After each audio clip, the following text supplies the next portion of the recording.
Okay, so everybody can see the slide I'm sharing?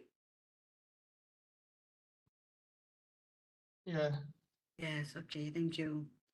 So the chapter 4, cancer genomic, the cancer genome, cancer genetics, and also epigenetics.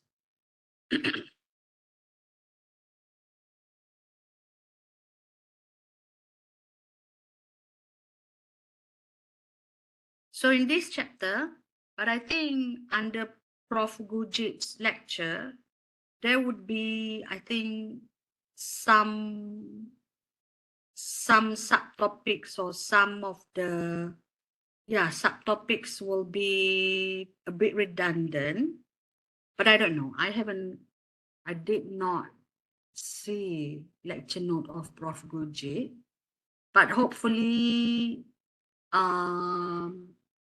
some of the things here are something new lah, some new information for you.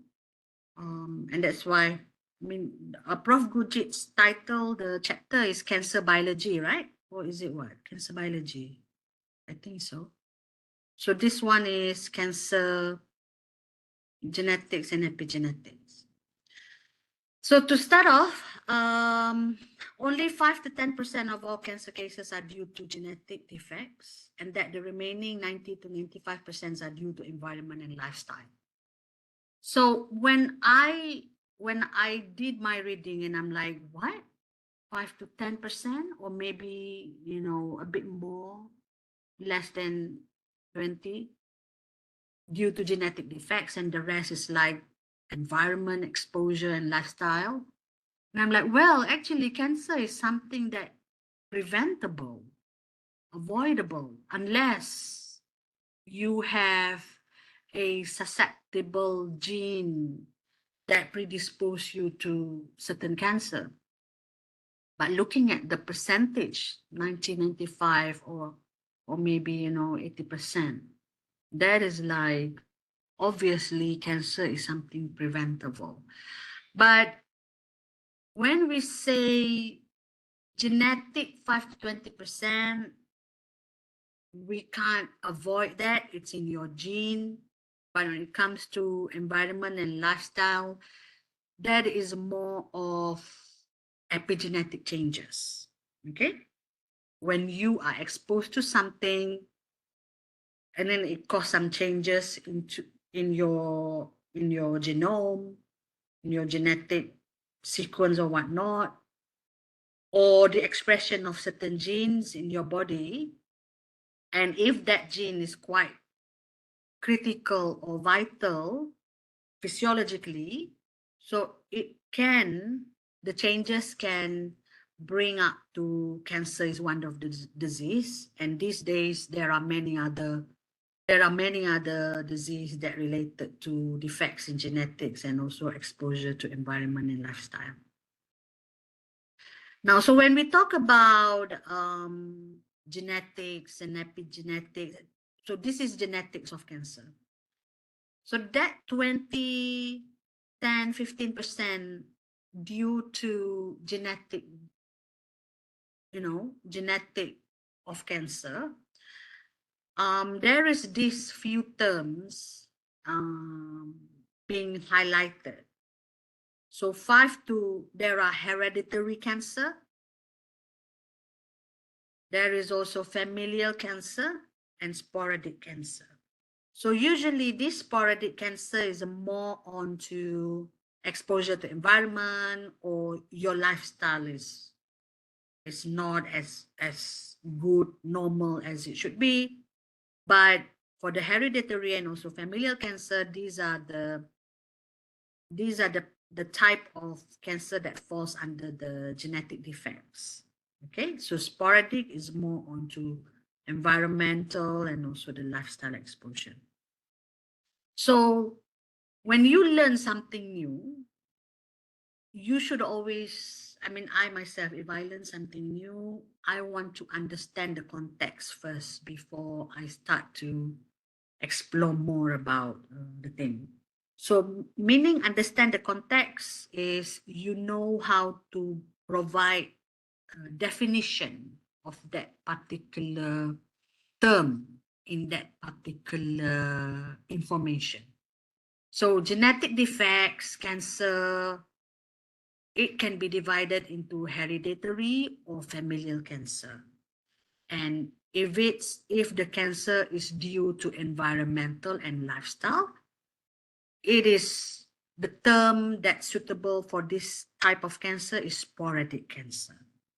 So now, okay, now I understand. So the terms comes in by the definition. You need to know, to provide the definition, and then you will understand better. Okay. So another thing that I would like to highlight here, when you learn something new, whatever new it is, the one thing that provide that knowledge is how you make that understanding. And in science, in research, we achieve understanding when humans start to create or design things, design machine to see or to understand what's going on.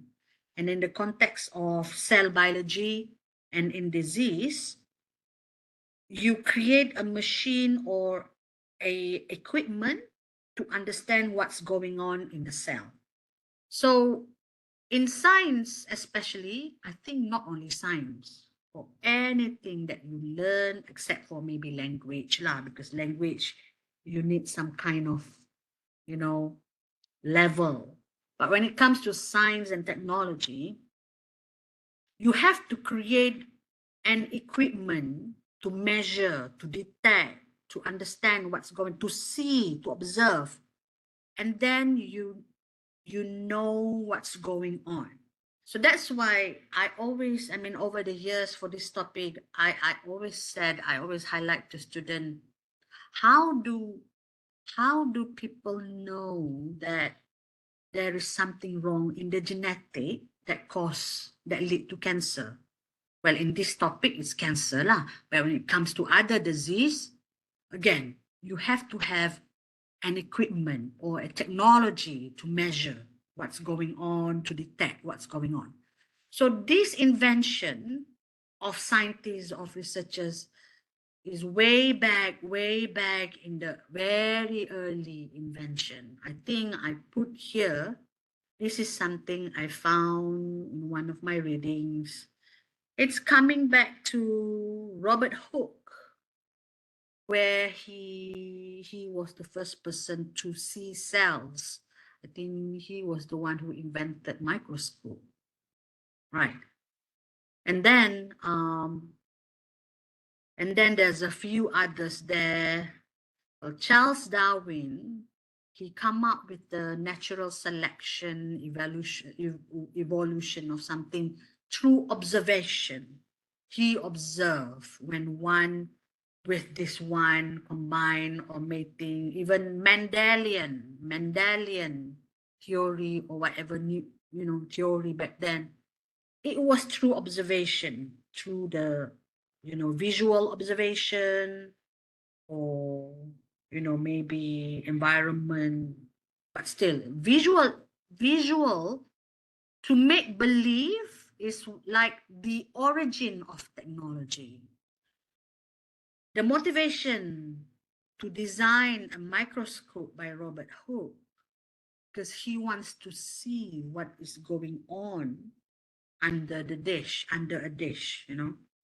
And then later on, a more modern technology comes in. I think biggest one that revolutionized genetic is the discovery of our DNA, and also the discovery of protein, acid amino. So both discoveries, DNA and also acid aminos that made up protein, both won Nobel Prize. So how did they actually found this this nucleic acid, DNA, and also amino acids.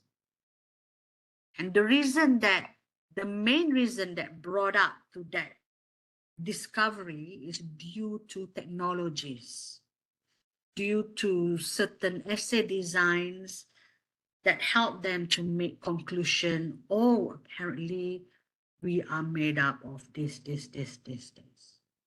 Okay.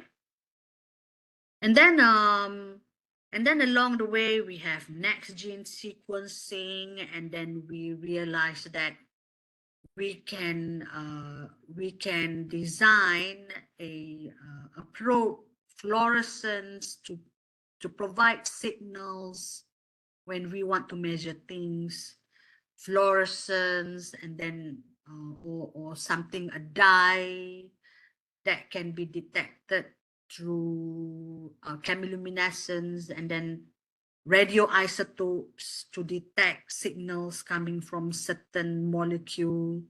So all these inventions actually help us to understand whatever going on in ourselves and whatever wrong in ourselves is due to certain things like nucleic acids and protein. We understand that because of the, the equipment or the technologies that have been designed. Okay, so now, when we talk about genetics and epigenetics, these are like the backbone of genetics and epigenetics. Before the discovery of DNA, before that, scientists can see chromosomes with a very, how do I say, high resolution microscope. Using that high resolution microscope, we can see that in our cells, we have chromosomes. So inside the chromosomes, and what motivates Francis Crick and also Watson's, they have this motivation saying that there must be something inside the chromosome that provide, information or signals that makes us who we are. So we see chromosomes with the high resolution microscope, and then they have this motivation saying that there is something more inside the chromosome, which is finally Francis Crick and also Watson realized they discovered DNA. So inside that, that's DNA inside the chromosomes, a string of DNA being wrapped along a chromatin. Chromatin fiber is a histone body being packed together, and then DNA wrap around it. And then if we pull one DNA there, then you can see there's a histone protein molecule. And then the reason why there is how this DNA can be read is the mechanical transformation of this molecule, whether it's being wrapped up or when it's being released. So when it's in a closed transformation, the reader, to read the DNA strand, cannot enter the section where the DNA is because it's being tightly wrapped up together. So there is a mechanism to release the stress. When it's being released, the DNA is now in an open position. So the reader or the polymerase can come close and then do its job to transcribe. So this is, remember, you have your, remember the central dogma of molecular biology, where you have DNA, and then after DNA, transcription to RNA, and then from RNA, lay into protein. So all these changes from DNA, RNA, and then protein, it's actually a mechanical mechanism that control the releasing and the closing, the release, the closing, the release, the closing, the release of this. Everything is about mechanical changes, apparently, but in a very small, minute change. So, and how do you measure all this change? You have to design a technology to detect those change. So apparently, you know, science move very quick, just like we design telephone, you know, iPhone, this version, that version, even Samsung now can catch up.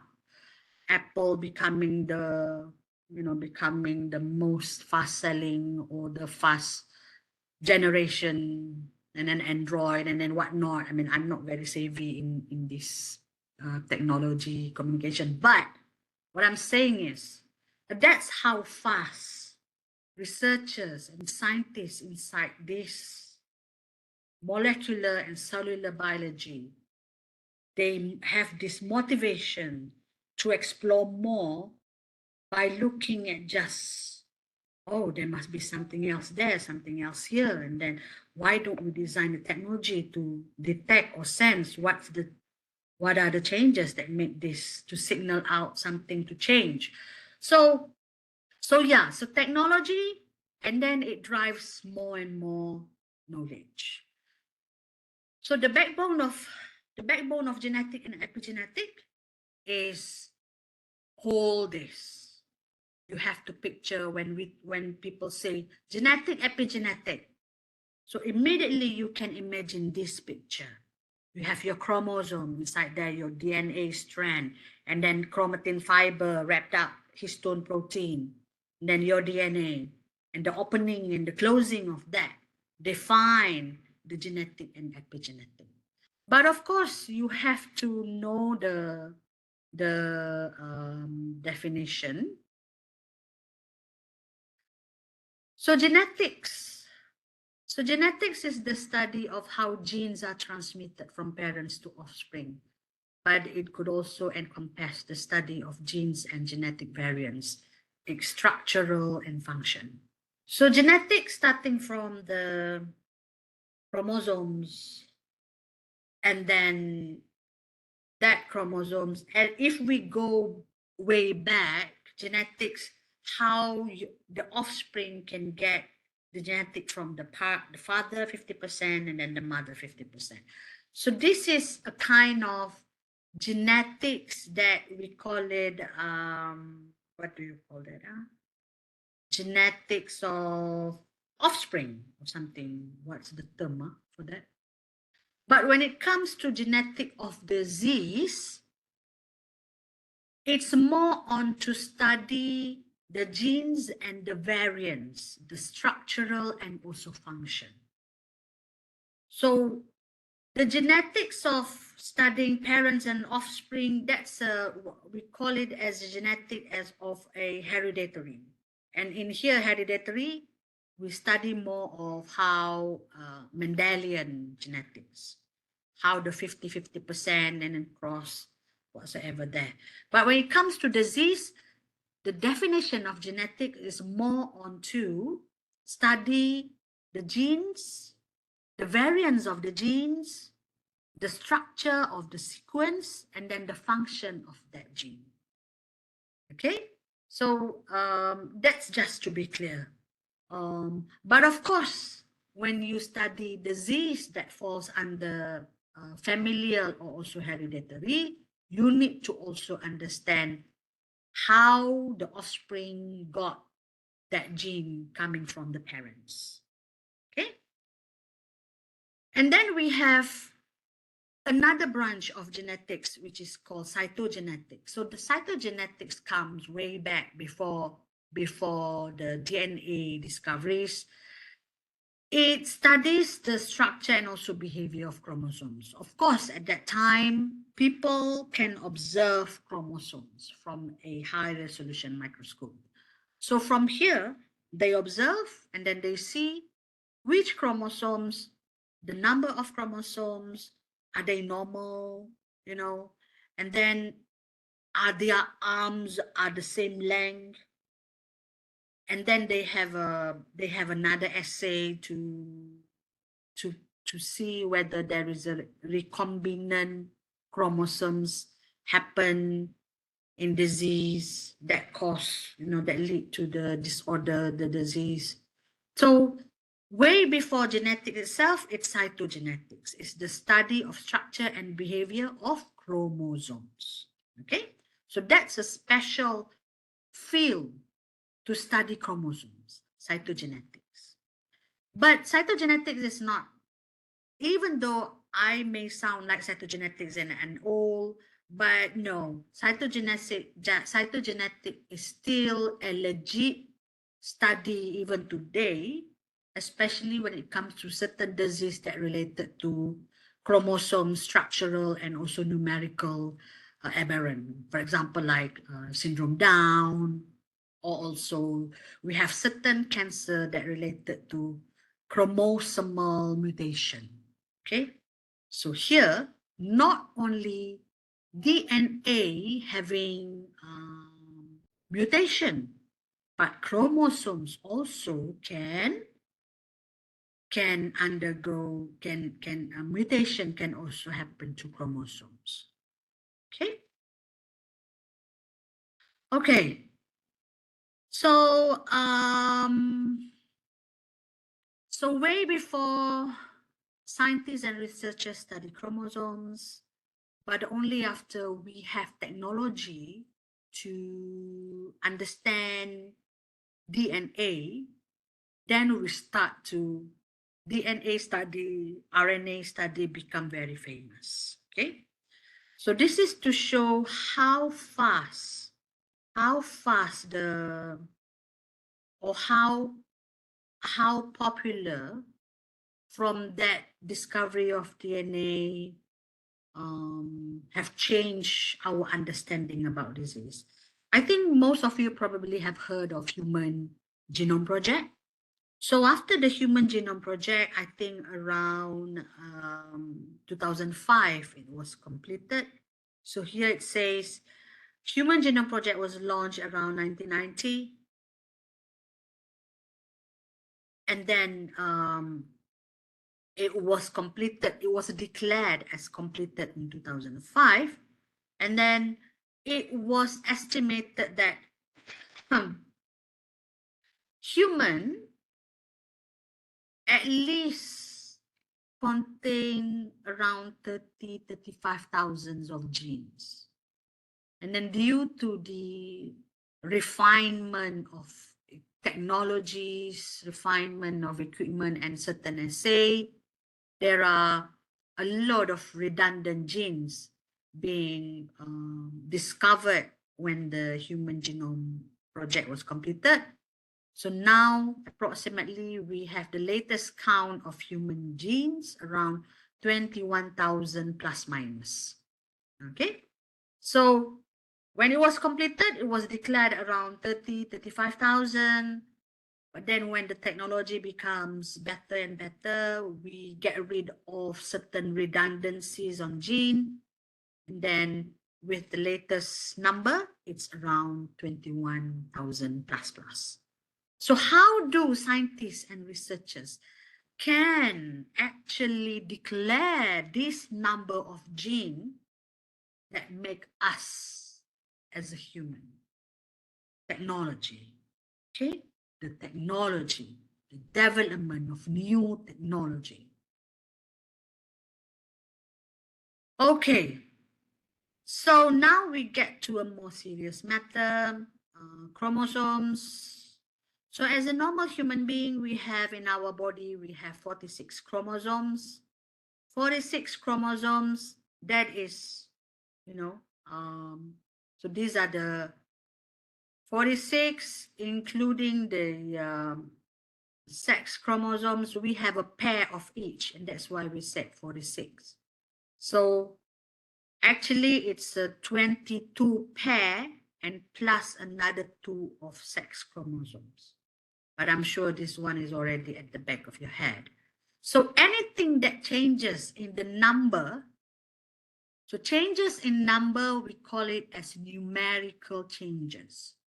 Whilst changes in structure, we call it as structural changes. So when there is a structural or numerical changes in chromosomes, so there will be a catastrophic effect from there. Okay. So I will share later a few example of disease, especially related, cancer related, that was rise when there is changes in the chromosomes. Okay. So this is just to share in our chromosomes, sorry, not in, for our chromosomes, there are a few processes, a couple of processes that determine the structural of our chromosomes, mitosis and also meiosis. And this process, it's not only vital in, you know, making a duplication or differentiation, but anything that causes changes during these two processes, it will lead to catastrophic effect of the cells as well. Okay, so during these two processes, things can go wrong, and then when things can go wrong, it can lead to disorders, and one of it is cancer.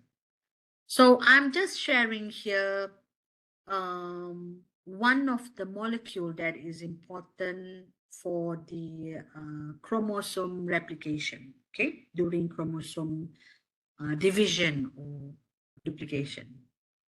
So this molecule is called cohesin. So cohesin is a multi-subunit protein molecule which mediates cohesion between replicated sister chromatids and is therefore essential for chromosome segregation and dividing cells. So there are a few research that shows when cohesin is not playing its normal function, it can lead to abnormal segregation of chromosomes during cell division. So you can search, and then I'm just sharing here one of the molecule that how do I say, affects chromosomal in the structural and also numerical way that could lead to disease or disorders, and one of it is cancer. So cohesin, if you type cohesin and cancer, you will find a few research studies showing that the role of cohesin in cancer. Okay. Now, so when we talk about chromosomes, and then not only the process mitosis and meiosis, anything wrong during this mitosis, meiosis could lead to a catastrophic effect, but also when these chromosomes, when they are too close with each other, and when they are too close to each other, of course, because our cells are, you know, a very small space, and then these chromosomes are inside the nucleus, and then when these chromosomes are close, become, like I said in the earlier, every changes in our body, in our cells, it's starting, the main thing that can lead to changes is mechanical transformation. So here you can see when a chromosome become very close to each other, and they start to have a touchy moment, and this is what we call this touchy moment of chromosome, we call it chromosome crossover. And during that chromosome crossover, it can lead to a changes of materials between the two chromosomes. So due to that chromosome crossover, it exchange the materials, and it can produce a recombinant chromosomes. So you can see here, due to that crossover, and then it can lead to recombinant, where materials, genetic materials from this one chromosome being transferred to the sister chromosomes, to the other chromosomes. So, and then for me, I always wonder, is it like always happen when they become touchy, when they cross over with each other? Is it like always happen like that? So these are the things, the question that scientists always wonder, and it motivates us to understand more. And then it shows that it's not random, right? Well, when you see this, it sounds like the changes, the recombinant of materials, it may sound like it's a random phenomena, right? But actually, it may not random at all. Maybe even if when they touch with each other, they don't become recombinant, they don't exchange materials. And what makes them don't exchange materials? So these are the questions that we need to ask. In what situation does, when crossover happen, no exchange materials occur? Or in what condition does, when crossover happens, exchange of materials occur or doesn't occur, or maybe vice versa like that? So these are the some of the questions that we should ask. Is it like what happened in our body, in our cells, in our chromosomes and DNA? Are they random phenomena, or are they happen because there's certain signals that require them to do so? Okay, anyway, so maybe we need to have another technology to assess that.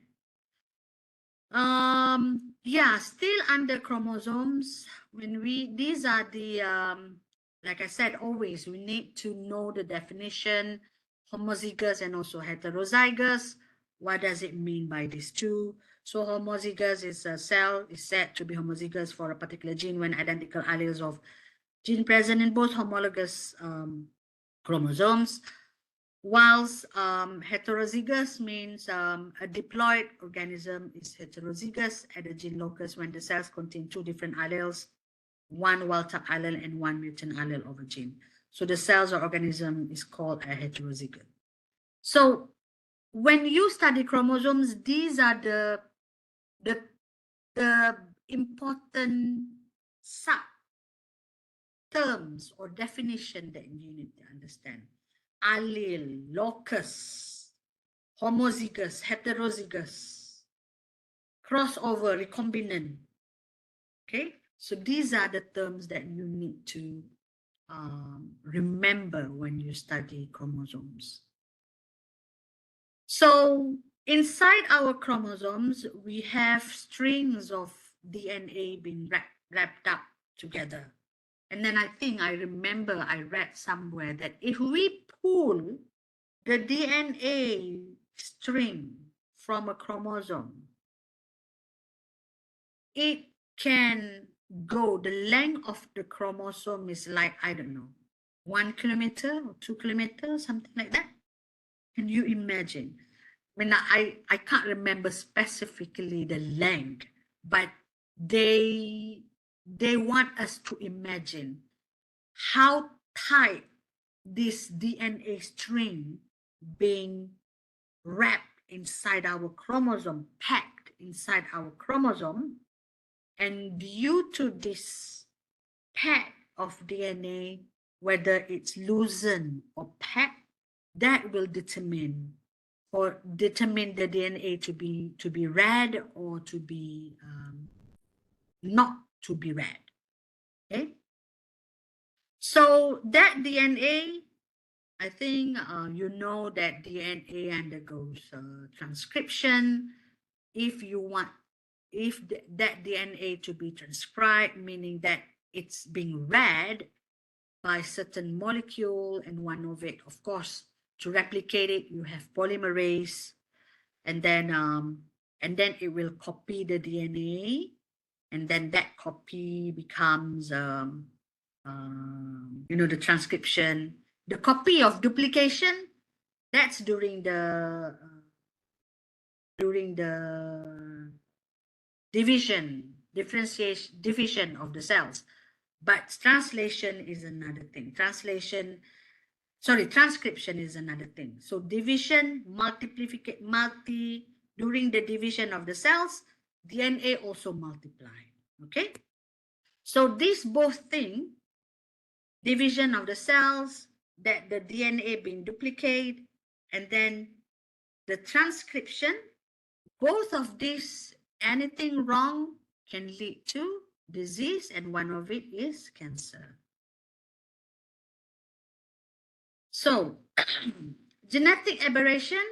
So I already show you the backbone of genetic: chromosome, DNA, histone wrapped up. So you need to imagine all those under the genetic umbrella. So whatever changes in that genetic umbrella can lead to disease. So there is a chromosomal aberration, and also there is a DNA aberration. But I think I need to revise this lecture note. I need to include, when there is DNA aberration, there is also RNA, changes in the RNA. So you know that RNA, they undergoes maturation, right? From the mRNA, and then that, to become a mature mRNA, there is a splicing of the intron. So anything wrong during the splicing can produce an alternative splicing variant. So that's another changes. But alternative splicing variant is actually being put under epigenetic changes. Okay, so maybe I need to revise this slide. I will share with you later. Epigenetic changes. Well, I think epigenetic I will cover later. So this is genetic, right? No, yeah.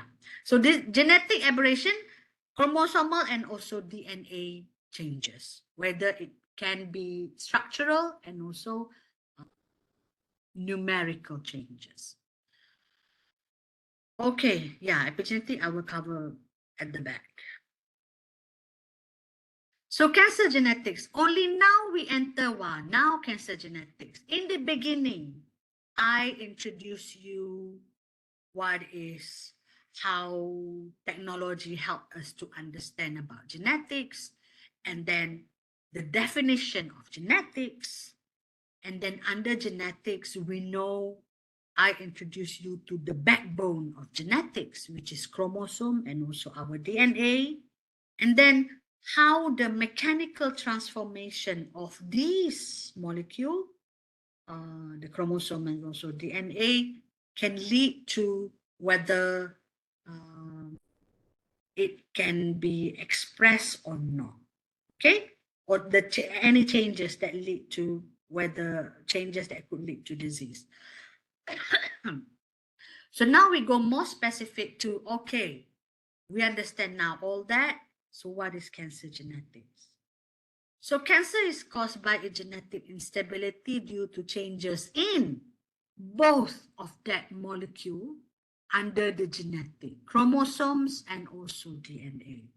And where this chromosome and DNA control the way of our cells function, especially how they grow and also how they divide. Okay, so that's basically what cancer genetic is. I think in my slide, so cancer changes in that chromosome and also the DNA is what we call as genetic instability.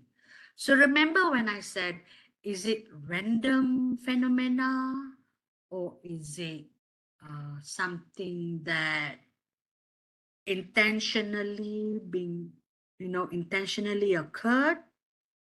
So this is what we call whether it's random or intentionally, both of these things are due to instability. Okay? And when it comes to cancer, it's called as genetic instability. I think the question whether it's random or it's prerequisite still cannot be answered. We have people with gene susceptibility for cancer, okay? But until they have reached the age of 68, for example, or 80 years old, they don't have cancer. You know about the Angelina Jolie effect.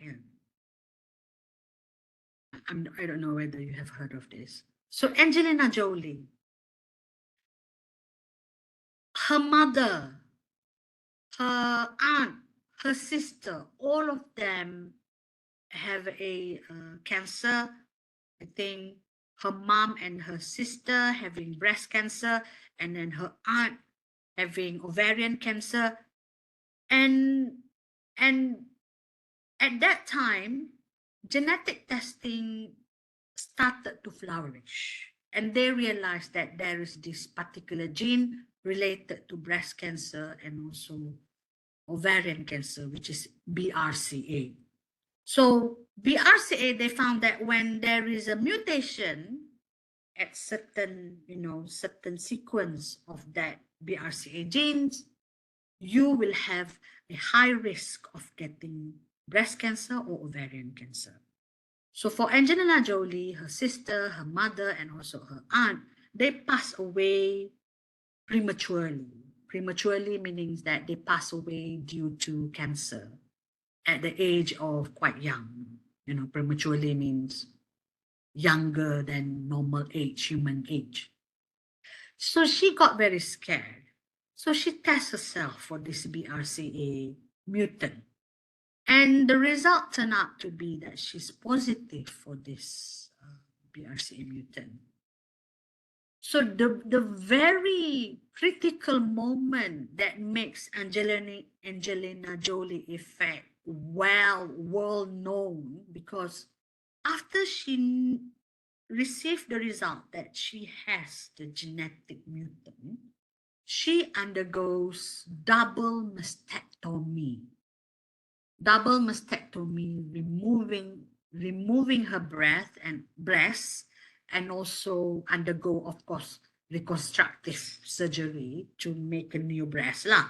But she removed both of her breasts. At that time, when she knew that she is positive for that mutant, she didn't even have breast cancer yet. She was a very healthy person. Okay, so that is the question I always ask. Is it random, or is it there's an intention prerequisite thing that trigger the manifestation of the disease? I think up until today, science and researchers still cannot answer this question. Okay, we can predict risk, the risk of getting this and that. We can predict this and that, but we can never say, science can never say with the technology that we have now precisely that you will, or the disease will develop in 10 years, something like that. Okay, so that's something to ponder lah. So this genetic instability is the most, how do I say, the most general term to be used. It's just genetic instability. Okay, it's a more general term to define genetic disorder disease. Okay. So genetic instability in cancer, when it comes to chromosome, we call it chromosomal instability, chromosomal mutation when there is a crossover, and then there is a recombinant transfer of genetic material between the chromosomes, loss of heterozygosity, copy number variations, and then for DNA, genetic instability related to cancer, DNA, the most famous one is DNA mutation. Okay, chromosome is a lot more, but of course, even though it sounds more under the chromosomes, we have chromosome instability, we have chromosome mutation, heterozygosity, or copy number variation. At the end of the day, changes in these two chromosomes and DNA, it's about structural and also it's about numerical changes. Okay, but when you do your search, when you Google, when you're Googling, or when you do your studies, your homework to research more, you will find these terms lah: chromosomal instability, chromosomal mutation, heterozygosity, and copy number variation. Anyway, for DNA, when it comes to cancer, it's always about mutation. But I think even for chromosomes, it's all about, changes in the mutation, can be about number or structural.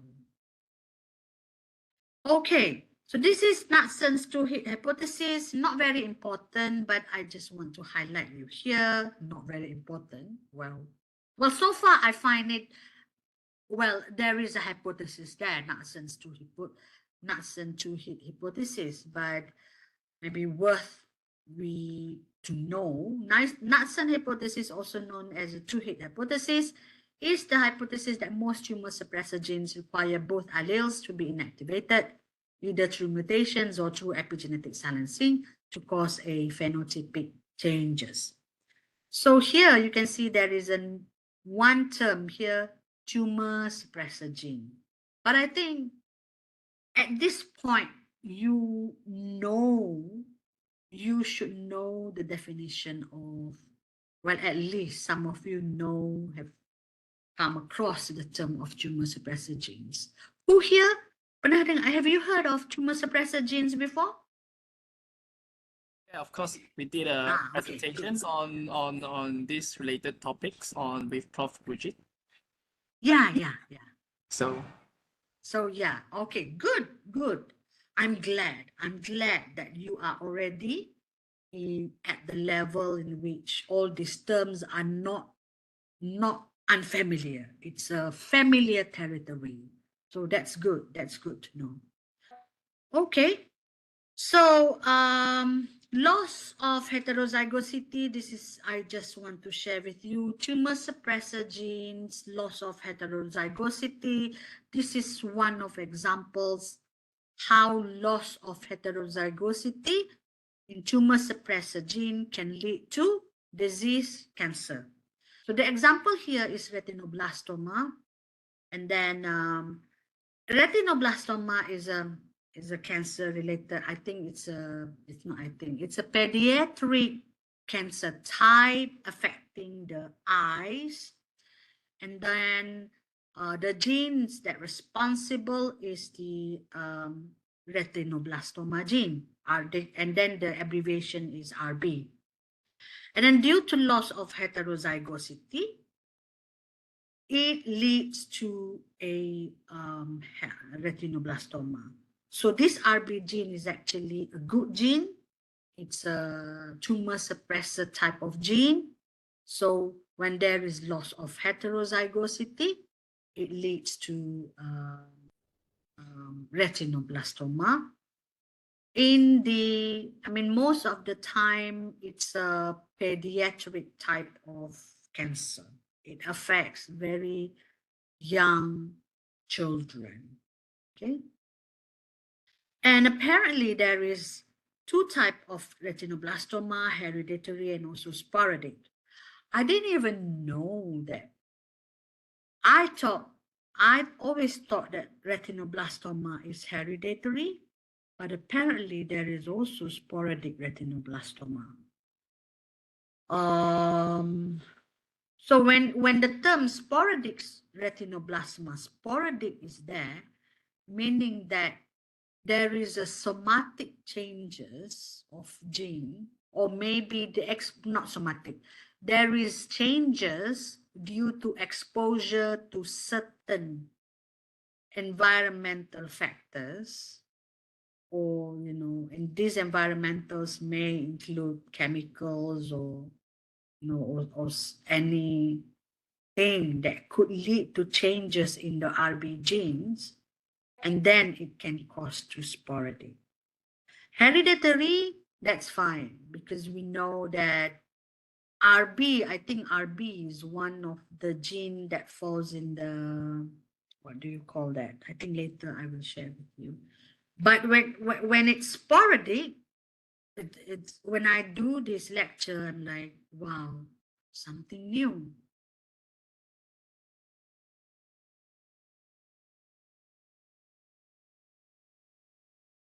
Hello? Yeah, still can hear you. Oh, okay. Because I can see in the chat, Sana say, I can't hear anything. Oh, okay. Problem with your internet, Sana. Okay.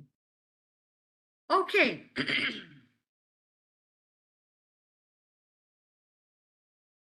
So this is another in the chromosome gene copy number variation, CNV, of the chromosomes. So chromosomes can also mutation can happen to chromosomes, because during the duplication, because chromosomes, it's not only gene that undergoes duplication, but also, of course, when gene is the very small subunit inside, but the chromosome, when the gene is duplicating, the whole chromosome is duplicating as well. So during the process, it can lead to the changes in the gene copy number variation.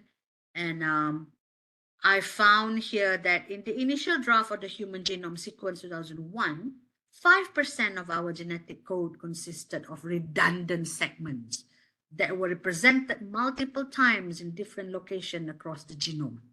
So, and this is the gene copy number variation. Remember when I show you the gene tally, slide? Yeah, of course. When the Human Genome Project was completed 2005, they declared as 35,000 genes, human, and then after that, due to technology, they found that there are a lot of redundant segments, redundant gene sequence. So and the new latest approximate number is around 21,000 plus. So this copy number variation, apparently it may sound like normal, right?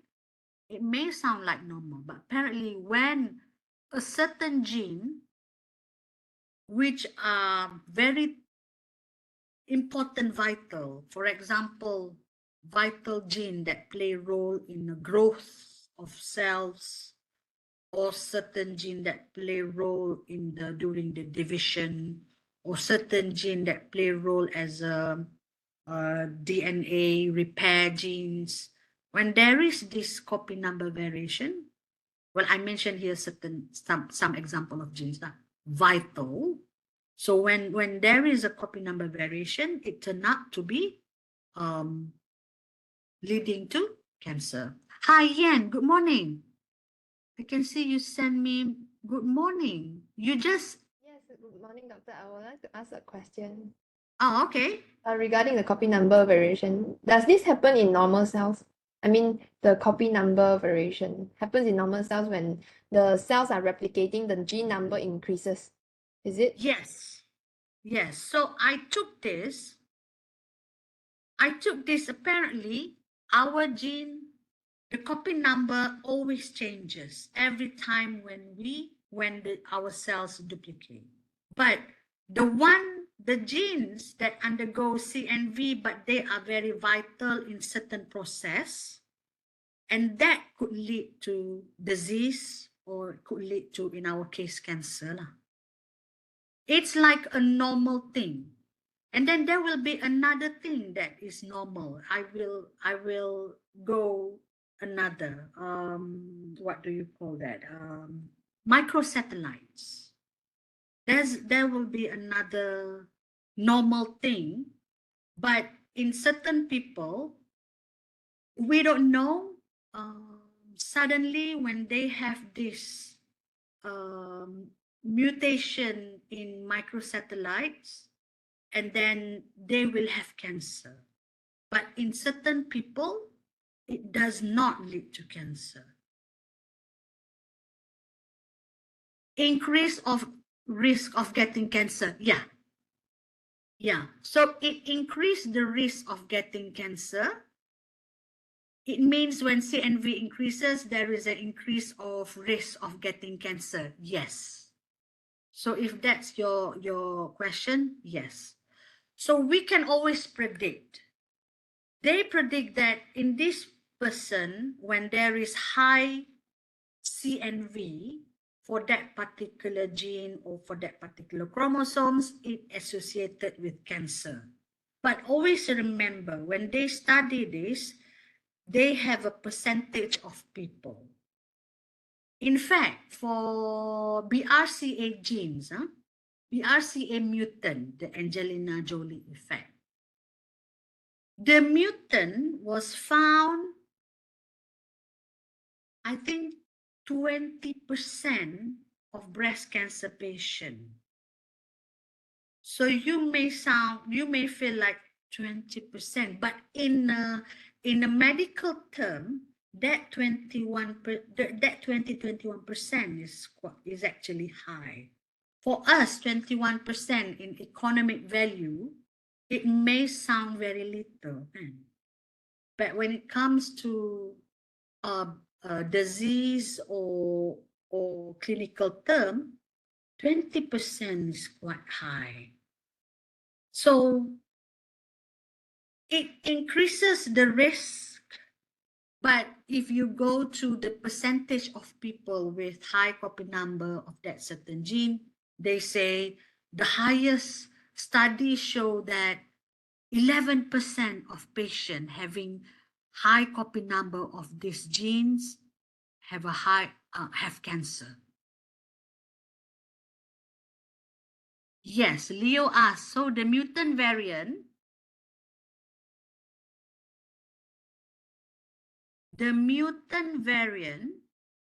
in Angelina Jolie is also found in 20% of breast cancer patients.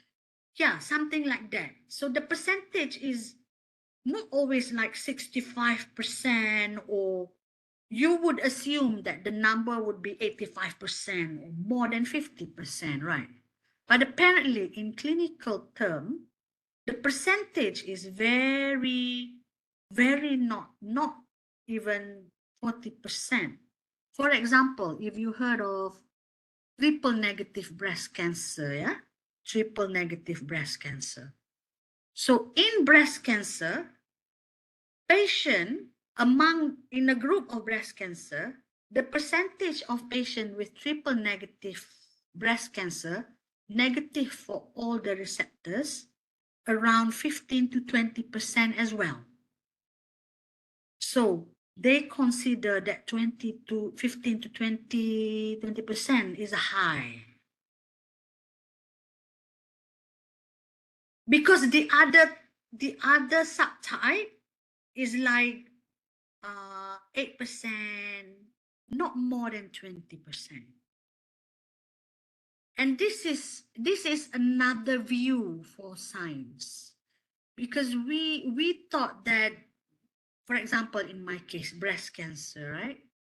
You thought that the subtype of breast cancer, we have triple negative, non-triple negative, and then there is basal, luminal. It depends on how the molecular characterization, right? Let's say that there are 6 subtypes of breast cancer. But apparently that definition of 6 subtypes is due to the advanced technology currently today able to differentiate 11 subtypes. But if later in the future, we have a new assay, new technology that can differentiate breast cancer into 20 subtypes, and then you have a new advancement. Okay, so this is what I mean. Okay, good, good. Yes, exactly. Yeah. Okay. So gene dosage effect. So this is another. So the question I ask you, I mean, not I ask you, I mentioned earlier whether it's randomized or whether there's an intention, prerequisite reason why that happened. And then science cannot, it's always about prediction. We can predict the risk. And then this is another way. Genetic disability is a very general term. And then there is another term, we call it as gene dosage effect. Gene dosage effect is a much closer term that we use to say, to define whether it's, to understand whether it's randomized or it's intentionally happened. Okay, so gene dosage effect, gene balance hypothesis states that a stoichiometric balance is maintained among all the complex gene products in a pathway, so a copy number change in a single gene of a pathway would be deleterious. And then there is a dosage sensitive genes and dosage insensitive genes.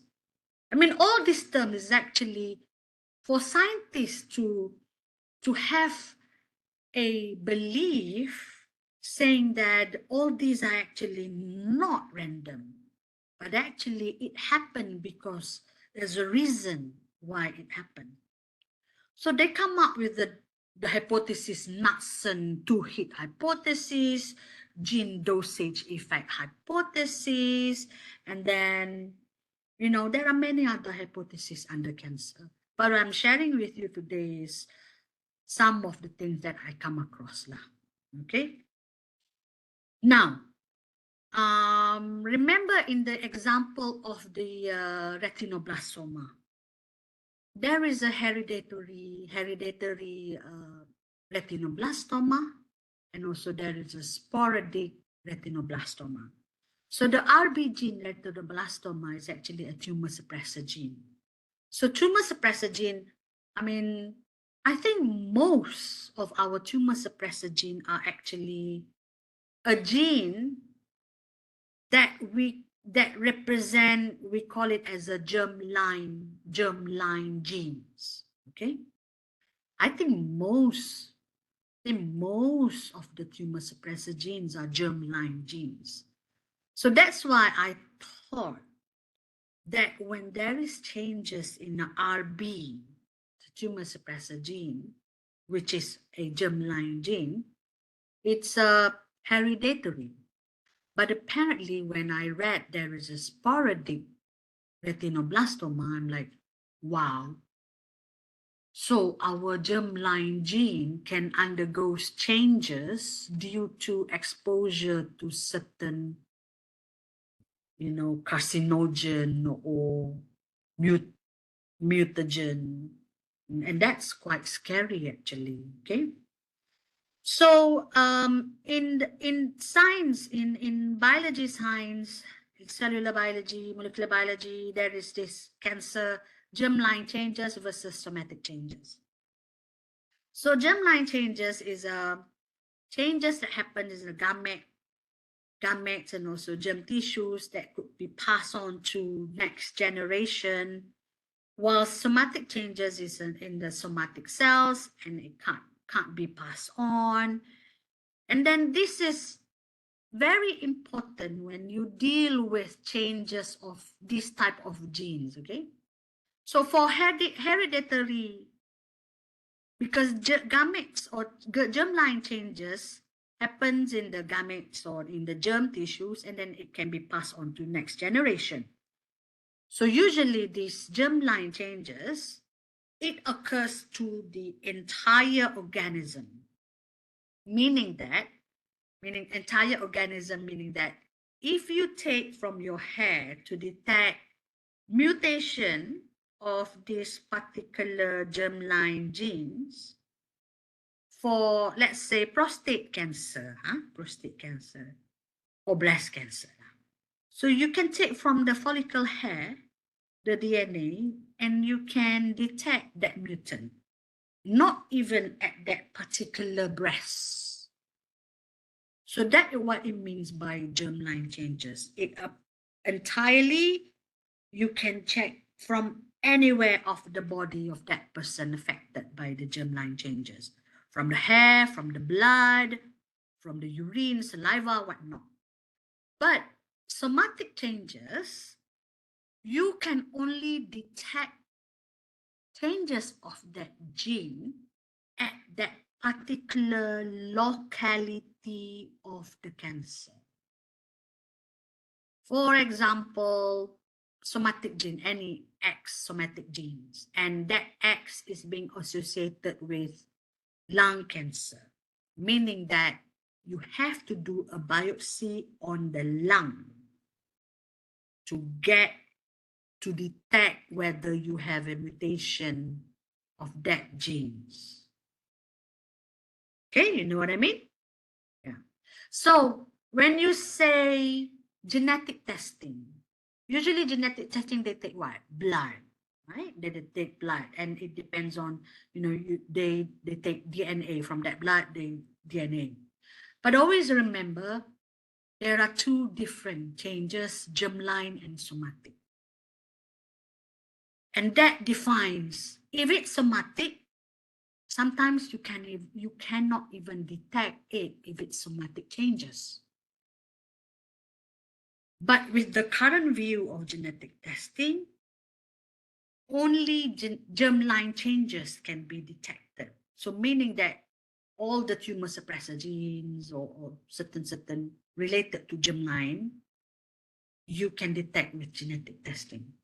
So these are the things that you need to ponder. Let's say after you finish this MSc mixed mode, you want to open a pathology lab that offers genetic testing.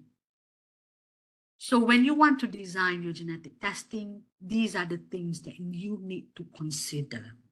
Unless for somatic changes, because you cannot detect, let's say in the blood, but there is also, in the blood, there is also circulating DNA. You assume that the tumor undergoes, differentiation and then senescence, the cell dead, the cell become, necrosis, and then it enters the cebisan, the fragments of the DNA from that particular localities enter the blood. So this is when you can detect circulating DNA, and then but you have to do another assay to show that these X genes coming from this circulating DNA, the primary location is coming from that primary cancer. Okay, because our cells, with the current technology, we don't have an assay or technology to show that, okay, these cells actually coming from the brain. Oh, these cells actually coming from the eye, or coming from the tongue, or these cells coming from the uterus. All the cells are having similar, not similar. We assume now similar because we don't have yet the technology to differentiate cells coming from that region site along our body. So this is another motivation that you need to think. Oh, but for whether adult and neonatal, and that's why we have a field called developmental biology. We can differentiate cells coming from fetal origin or cells coming from adult origin. Okay, so we have a technology to differentiate fetal and also adult, but we don't have yet the technology to differentiate okay, coming from the brain. This cells fragment coming from the brain, or this cells fragment coming. So that's why genetic testing is a bit limited or constrained for me subjectively. I mean, in my understanding, still constrained on using a panel of gene that is, if you use blood, you have germline changes or something like that. But this is what in my view, in my point of view. But unless if you can use, you say you use circulating DNA or circulating, I don't know, RNA. There are many circulating molecule in our blood, in which you can say it's to detect somatic changes, and then that's fine. Okay, we move on. So chromosomal instability. Again, I'm sorry that my slide lecture is a bit here and there, but I hope you can capture that genetic, chromosomes, DNA, and in cancer, anything changes in chromosome and DNA can facilitate cancer. Okay, can bring out to cancer. So chromosomal instability, when we talk about chromosomal instability, like I said again and again, even though you have chromosomal instability, you have copy number variation of chromosomes, and then you have heterozygosity, loss of heterozygosity or not. It's all about changes in the number, numerical alteration, and also changes in the structural of the chromosome itself. Okay, so chromosomal aberration. This is one showing that how actually it's mutation.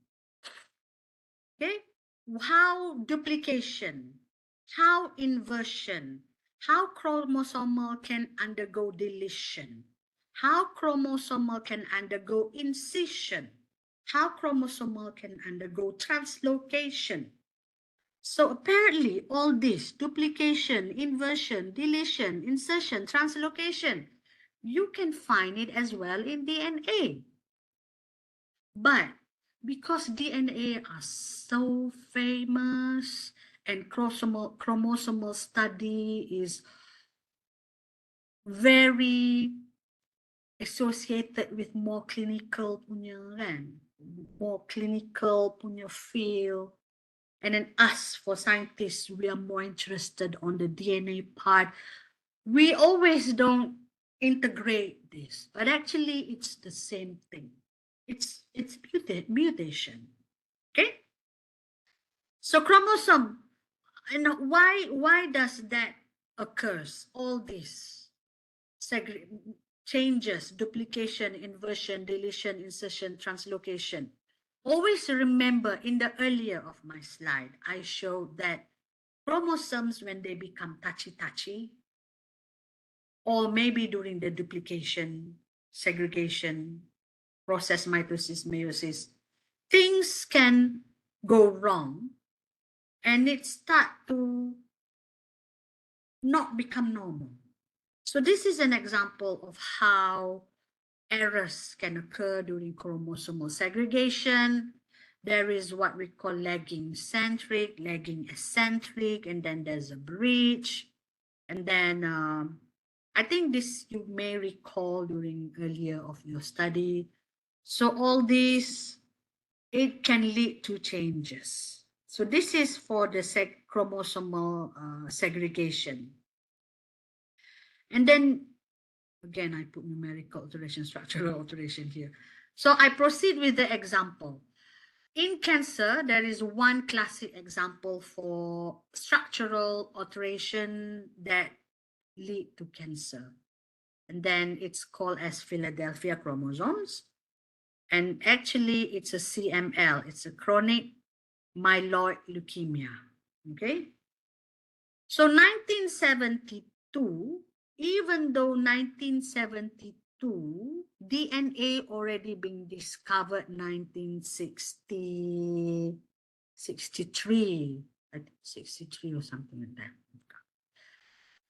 So these two doctors, actually Nowell and Hungerford is doctors. So they are interested in studying cytogenetic among cancer patients. So the cancer patient that they study are this particular leukemia, chronic myeloid leukemia. So they do cytogenetic study, they observe the chromosome. They count and also they measure the length of the chromosome for every cancer patient they have. Looking under microscope, measure the length of every arm, counting the numbers. And then what they found, they saw that in their patient, actually 9 out of 10 of their patient, that is like 90% of their patient, having abnormality of this particular chromosome number 22 and also chromosome number 9 and 22. And they realized that these number 9 and 22, so this is to show, this is number 9 and then this is number 22. Sepatutnya kena tunjuk yang we have to show the normal one, kan? We have to show the normal one and then compare it to patient. So meaning that I have to revise my lecture. So they realized that number 9 and 22, the abnormality seen by these two guys, Nowell and Hungerford, on chromosome 22, now known as Philadelphia chromosomes, and when they draw it in a cartoon way, number 9, in the normal way, they should look like this. But in Philadelphia chromosomes, the number 1, one of the leg become, the length become longer. And then for the chromosome number 22, one of the leg become shorter. So using a high resolution microscope, they can observe this in 9 out of 10 patients. So between the chromosome 9 and 22, there's a translocation of this particular ABL and also BCR. Okay? So this is a very classic example of chromosomal translocation. Apparently, it's a mutation, translocation, mutation of chromosome that leads to 90% of patients having chronic myeloid leukemia, CML. I think this is the best percentage that show very high percentage of this particular genetic aberration with disease. 9 out of 10, you know.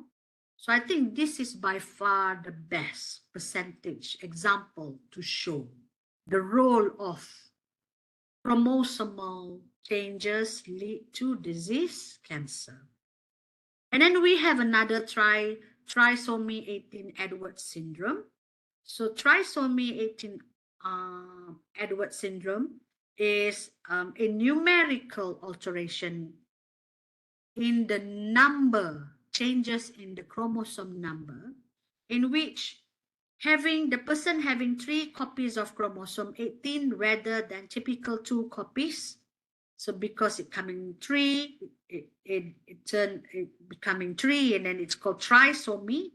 And Edwards syndrome, Edwards, I forgot, is it the patient names or the person who discovered this trisomy? I forgot, but maybe you can check later, okay? So susceptible to certain types of cancer. You realize here the word susceptible. I'm not sure whether this trisomy, they use the term susceptible. So just like DNA BRCA, susceptible meaning having a higher risk of getting. So even though you have trisomy 18, it's not very fatal. The person is birthed as a normal person, normal baby, and then we don't know up until what age the person will start to manifest into hepatoblastoma and also this kidney cancer. So they use the word susceptible. How many percentage? I don't know. We need to check. So these are the things that we start to, we wonder. For the Philadelphia syndrome in the CML, that's quite straightforward. 9 out of 10. Or maybe if we repeat the experiment now, we may get the same thing, or maybe even 10 out of 10. But with this trisomy 18 Edwards, they use the word susceptible here, in which you can do some homework lah to check how many percentage of patient, or maybe is it all. So I think, you know what, in my view, when you study chromosomes, something that you can view under the microscope, the percentage of association is much higher compared to when you study DNA mutation or whatnot. You will realize that when you do your reading, how many percentage of patients having mutant of this gene, usually they don't cross to 50%. The higher is always around 20 to 30. I think maybe I will share with you one, which is quite important gene, KRAS. Maybe later I will touch that. I think KRAS is one example. Very high percentage of that mutant in patient associated with colon cancer or something. Okay, but that one later. Okay, so what is trisomy Edward? So there you go at the chromosome 18, apparently numerical number copy of the chromosome 18, it becomes 3. But still, they use the term susceptible. When there is a susceptible term there, I don't know. I myself need to read lah. Is the cancer appear in a very young age, or the cancer appear at a very middle age or very old age or something? If it's at the middle or old age, having this trisomy is almost, the person probably looks almost normal, but I'm sure it's not. Wilms tumor, I think you can see physically the changes. Usually when it comes to chromosomal changes, the effect usually you can see. Here are the signs. Leo is sharing low birth weight, small head and jaw. So it's quite, the effect physically is quite tremendous, right? So meaning that they shouldn't use the term susceptible there, because it's almost having the effect. So maybe I need to change my lecture note, not to use the word susceptible there. Okay. So you can see usually when it comes to changes in yeah, I do agree, Leo, too. But when it comes to chromosomes changes, usually in the examples, the effect is quite significant, prominent. But when it comes to DNA, I think I said this earlier, the effect is not very prominent. You may look like a normal person, and only doing some genetic assay, genetic testing, only then we can test something is wrong with you. In fact, even with the CML, but of course, it's not a number changes, it's a structural changes. So I assume changes in number of chromosome, the effect is more prominent compared to structural. If you put side by side trisomy Edward patient with CML patient, I think CML patient will look more normal compared to trisomy Edwards, because when Leo shared those those physical effects, you can sense that there is a quite changes, abnormalities there, similar to Down syndrome. The changes in the physical is so obvious. So Down syndrome, again, it's a numerical changes. So I think when it comes to numerical changes of chromosome, the physical effect is quite prominent. But if it's numerical, the maybe I would say, I mean, I don't know, maybe the changes won't be as prominent as numerical. Okay, now, so that's for chromosome changes. Examples in cancer, Philadelphia, classic example, and then trisomy Edwards. And in fact, you can check, there will be more examples related to structural and also numerical changes of chromosome that could lead to cancer. I think I do come across a few other examples, but I don't want to bother you with so many. I think I just highlight, a couple of, one for numerical and one for structural, to put a sense of, difference. What are the changes and that could lead to cancer? Now, DNA aberration. So DNA aberration, permanent changes in the DNA sequence. So chromosomes, structural, numerical, DNA aberration, DNA sequence, changes in the DNA sequence. Immediately, you would relate associated with mutation, okay? So it can happen due to mistake during the DNA copying, during cell division.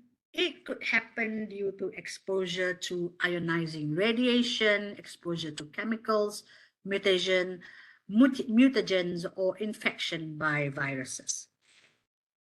So these are examples. And then I'm like, viruses, wow. Viruses that could lead to cancer, cervical cancer. But by saying that, if you do your research, viruses infection, HPV, that could lead to cervical cancer, not even 50% of the patient positive for HPV. You can check this. I think Dr. Venu happened to mention to me, it's around 20-30% of patients positive for HPV having cervical cancer. But the whole world already normalized HPV with cervical cancer. And then because of that normalization, and then people invent vaccine, which is okay because vaccine works. I mean, even when we first born, vaccine seems to create some, good immunity for us to survive along the way. So, but this is something for you to ponder. The percentage, always ask about the prevalence of this, prevalence of that, how many of this, how many of that. So these are the things that you need to think. And maybe when you think this way, you will invent something new. And then I think this is how Nobel Prize winner get, you know, it motivates them to create something new to answer this kind of question. Okay, move on. So here, DNA mutation. Again, I think this is something that you're familiar with. Substitution, insertion, deletion, translocation, duplication. These are examples of mutation that could occur in DNA. Okay, I'm showing here just an example. But one thing that you need to bear in mind, when DNA mutation occur, usually we will associate it with does the change, because DNA, every tree of DNA makes up 2 amino acid. Okay, I cannot remember for every amino acids to what nucleic acid need to be there. I can see here like tyrosine, ATG, and then CTT, and then or phenylalanine or something like that, AAA. So there are certain situations in which the changes in DNA did not cause changes in the acid amino being produced, because some of this nucleic acid, when you have a combination of this, it still produce tyrosine. So these are another thing that you need to remember if you want to, you know, go deeper into DNA mutation. Okay, but the one that could cause prominent changes is when change in nucleic acid, the 3 nucleic acid, produce a different amino acids. So this is clear cut. When there's change in nucleic acid, it changes the protein. And then when the protein change, it can lead to changes in function of that protein. And therefore, it could lead to disorders. In the case of us, it's cancer. Okay? So DNA, cancer. Yeah, so this is another thing that, this is a thing. So DNA, along the way, when you study DNA, you have a coding region, coding CDS, coding region sequence, and then you have promoter regions, and then you have, so you have a STR. STR means the non-coding part. So you have the coding region, and then you have the non-coding part. And apparently, or the STR, not short tandem repeats, it does not encode for any protein. But apparently, we always thought before the, you know, before the Human Genome Project complete, or maybe way before that, we thought that DNA sequence, protein. There's a sequence and then there's a protein. Apparently, along the way of our DNA, there is a coding sequence and then there is a non-coding sequence. And the non-coding sequence play roles as important as the coding sequence. So one example of changes that could occur in the non-coding sequence that could lead to cancer is microsatellites. Okay, one example, microsatellites. So microsatellites is a non-coding tandem repeats, also known as short tandem repeats, and it is usually 1 to 6 nucleotides scattered throughout the genome and account for approximately 3% of the human genome. In fact, in our DNA, we have intron exon, right? So the mRNA, the maturation of the mRNA to splice out the intron, and leaving the exon, which contain the coding sequence for the protein. So along the way, the intron, there is this intron non-coding one. There's a repeats 1 to 6 nucleotides scattered throughout, and I'm sure that it falls in this intron. Not I'm sure, I think they must fall in this intron part.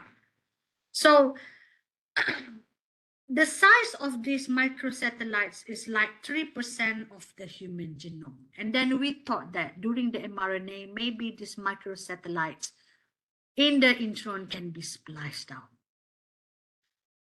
But however, the one thing that we know, microsatellite sequence of an individual are fixed for life and are the same in every tissue. Of course, that's why we call DNA is our fingerprint, right? So studies have shown that if you have a lot of microsatellites, mutation occur in these microsatellites, it's associated with certain cancer. Okay?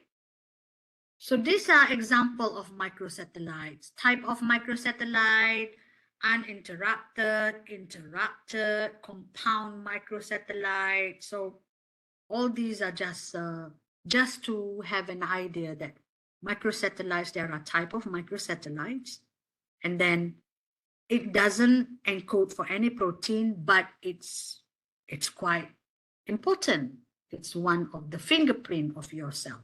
And science show that when there is this situation in which mutation along this microsatellite, it can result to cancer.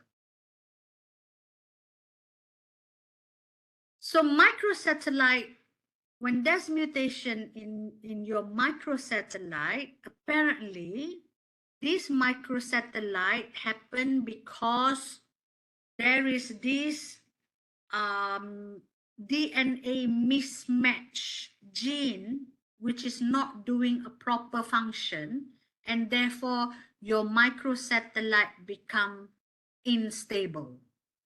So it's not the microsatellite itself, but due to the DNA mismatch repair mechanism that bring to microsatellite instability that lead to cancer.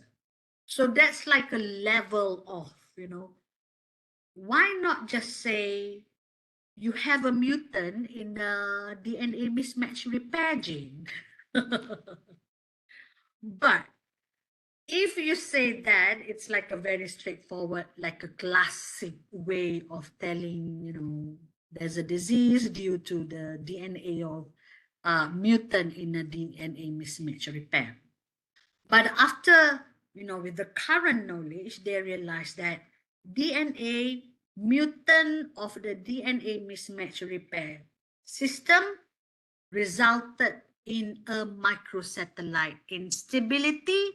And when they do prevalence study, higher microsatellite instability, you have a susceptibility of certain type of cancer.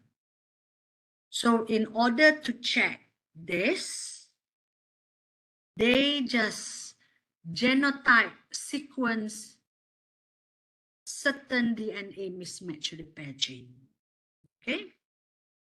So I think I put here that particular gene in the DNA mismatch. So example of that DNA mismatch repair gene that could become mutants. EN, you have a thought on hold on, I open the chat. You have a thought on the cervical cancer. So you say here, although quite long, although HPV was shown to only case around 20 to 30%, however, long-term HPV can also always cause cervical cancer. So having untreated long-term infection, HPV can predispose a person to progression of cervical cancer. I think this is why people are trying to look for HPV. True, I do agree with you. But what I'm saying is, it's always about when you realize that the percentage is not like 50-60%. I'm not saying that there's a behind agenda, you know, it's about getting a company selling vaccine and getting richer and richer. No. I'm just saying that when the terms comes to clinical, 30, 15, 30% is being looked as a very critical number. You don't have to reach up to, 65% association. And then you do something, and then you do something about it. No. In clinical terms, in clinical field, 20-30% already being set as something that need to be done. Okay, and this may change in a different field. Okay, so that's what I mean by that. But I do agree with you. I applaud you for this thing. I think this is great. I love students who can always, rebut my point. Good. I'm alive. I feel like you all are alive. You're not just listening to me, like, oh, I'm listening, but then I'm watching Netflix by my side here. Oh, don't worry, Dr. Fatma has a recording. Okay, anyway, continue to this. The microsatellites, well, apparently microsatellites associated with mutation in the DNA mismatch repair, and then these are the genes that mutation in the DNA, the type of genes DNA mismatch repair gene, MLH1, MSH1. These are abbreviation, okay? You can check the full name of these genes later on. But MLH, MSH, MSH6, PMS, or EpCAM gene. And sometimes they do offer genetic testing to test for these genes so that they can predict whether you will have a microsatellite mutation related gene such as ovarian, stomach, small bowel, hepato, pancreatic, brain, skin, cancers, and whatnot. And now, interestingly, this is another high example. Women with Lynch syndrome, okay, so Lynch syndrome, so the example here with microsatellite instability, mutation of DNA mismatch repair gene, Lynch syndrome, 40-60% lifetime risk of developing endometrial cancer. So this is another example which is quite, for me, quite high, surpass the 20-30%. But again, 40-60% is quite a huge range difference, right? 40-60. If it's 50-60%, okay. But now 50-60. But anyway, it's quite important. And if you do consider opening a company to do genetic testing, you can buy a genetic analyzer, next gen sequencing, and ask customer to send blood tests. And then these are certain panel of genes that you can consider to include in your business product. Okay. And then you can write put some narrative. Breast cancer, you can check this panel of gene mutation. And then for other types of cancer. So these are the some of the genes related to microsatellites. Now, this is just to, remind you again, tumor suppressor gene. Tumor suppressor genes encode for proteins whose normal function is to inhibit cell transformation and whose activation is advantageous for tumor cell growth and survival. So tumor suppressor gene is one important gene. And then I think I need to revise my lecture. There is also the term for oncogene and then proto-oncogene. Okay, so oncogene, proto-oncogene. Onco is a gene related to I need to check again the definition. But these are the two examples of, hold on, did I create question for this definition? Giving you a hint. Did I ask question? Oncogene. Okay, anyway, this is a recording. You can find a definition for oncogene and proto-oncogene and then try to put it together with tumor suppressor gene. Okay? I myself will revise this lecture note and then send and put this in the e-learn. So for these genes, when we talk about genes related to cancer, the most famous one is tumor suppressor gene. And then there is this oncogene and then proto-oncogene. And then, of course, the DNA mismatch genes that you have. I just put an example there in Lynch syndrome.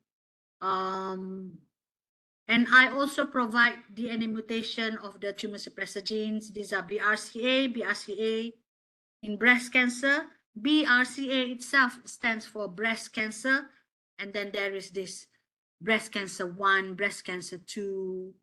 And then the risk of the presence of BRCA1-2 mutation increase the risk of 80% and ovarian cancer 40%.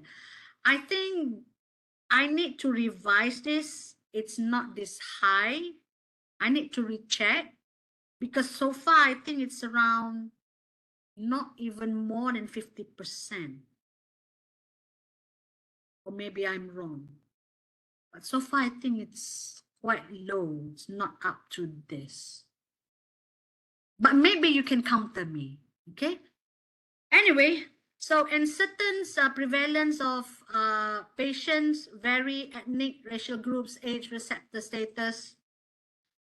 BRCA breast cancer, if you could, I think maybe you have come across what they call it Ashkenazi Jews. So Ashkenazi Jews, they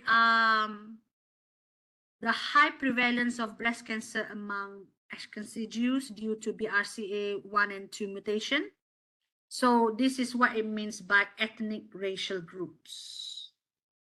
So for that particular group of people, maybe because they are, I don't know why they, maybe if you can find people of different ethnics but much higher prevalence of breast cancer with that particular gene, you will have a new, a new record of saying, oh, it's not only Ashkenazi Jews. There are other ethnics with much higher prevalence with breast cancer associated with BRCA1, BRCA2. So those are the examples. Okay, I mentioned to you earlier, there is this one particular gene which I remember associated quite high with cancer. This is KRAS mutation in pancreatic cancer. So apparently, this KRAS gene, tumor suppressor gene, is so critical that a single missense mutation can lead to pancreatic ductal adenocarcinoma, a deadly and highly metastatic disease. And this mutation can be found in 90 to 95% cases of. Okay, so close your eyes for this one, breast cancer. I think I need to revise and need to check. But for this KRAS, pancreatic ductal, this one is quite true. Pancreatic cancer is quite rare and deadly cancer. If you could remember, what's the guy's name? the Apple founder, I forgot, Stephen Hawking's. No, Stephen Hawking's. No, not Stephen Hawking. Yeah, Steve Jobs. Thank you, Leo. So Steve Jobs. So he died due to pancreatic cancer. So it was quite, the disease that he has was quite progressive, meaning that he was first diagnosed, and then immediately after the diagnosis, his physical was changed, and then we can see that his condition deteriorating, and at the end of the day, he just, he passed away. So apparently it was, I think, well, we are for sure it is a pancreatic ductal. It's a pancreatic cancer. And I read somewhere they mentioned that it's a deadly pancreatic type of cancer. So maybe it's something to do with this mutation. Okay. So this one, yeah, definitely. This is another example. So if the Philadelphia in CML, chronic myeloid leukemia, 9 out of 10 patients, 90%, or maybe if we repeat it, we can get 10 patients positive for that translocation chromosome 9 to 22. And this is another classic example of showing a single missense mutation in that particular gene, KRAS, leading to 90 to 95% of pancreatic type, deadly type of cancer, pancreatic ductal adenocarcinoma. So yeah, DNA mutation examples. We go to the epigenetic. What time is it now? 12:17. I'm going to go quick with epigenetic. Do you want to have a break or do you want me to continue? Continue and finish. So Yen, continue on? Continue, please. Okay, now, so epigenetic. So epigenetic is a totally different compared to genetic. So when you talk about genetic defects, it's about structural and also it's about numerical. It's about change in number. When it comes to numerical, change in number, copy number, and also change in sequence. Okay? But when it comes to epigenetic, it doesn't involve all those changes. Epigenetic is the changes in the expression level, the switch on, switch off, whether it's being expressed or not being expressed, highly expressed or low in expression. So that's epigenetic. Nothing to do with sequence, nothing to do with structural. And how is this being controlled? So this go back to the backbone of the genetic itself. You have your chromosomes, the DNA being wrapped inside the chromosome, tightly wrapped. The mechanical transformation exposing the DNA strand to polymerase, to certain other molecules that could read the sequence. These are epigenetics. Okay? So if that DNA sequence can be read and then can be transcribed to become RNA, then polymerase change it. RNA, becoming RNA. It's being transcribed. So these are epigenetics. Highly low expression. So epigenetics, when we talk about epigenetics,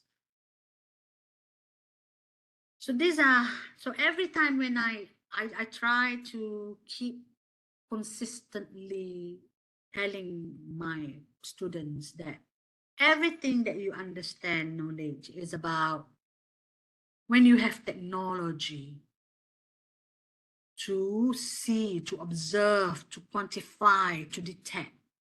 So the same goes with epigenetic. Okay. So these are some of the principal events happening in the development of epigenetic. So you can read it later. And then epigenetic changes are dynamic in nature and therefore potentially play an important role in determining metastatic phenotypes. And this area of research is just starting to be appreciated. So epigenetic drivers. So it could be that